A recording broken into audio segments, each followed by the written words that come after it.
Satellite কি, কেন সেগুলোকে পৃথিবীর বাহিরে পাঠানো হয়, আর মানুষের জন্য এর উপকারিতা কি, আসুন জানি।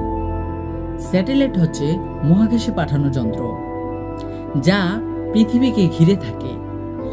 এটি কিভাবে আমাদের জীবনকে বা জীবন মান পরিবর্তন আনছে সেটাই আমরা জানব।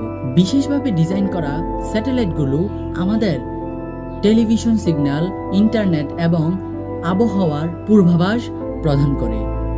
এছাড়া স্যাটেলাইট গ্লোবাল পজিশনিং সিস্টেম অর্থাৎ জিপিএস এর মাধ্যমে সঠিক অবস্থান নির্ধারণ করতে পারে।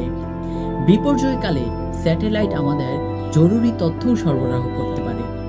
মহাকাশে পাঠানো স্যাটেলাইটগুলি আমাদের বৈজ্ঞানিক গবেষণা এবং আন্তর্জাতিক যোগাযোগকে আরও উন্নত করে। স্যাটেলাইট সম্বন্ধে আরও জানতে সাবস্ক্রাইব করুন এবং ভিডিওটি ভালো লাগলে লাইক করতে ভুলবেন না।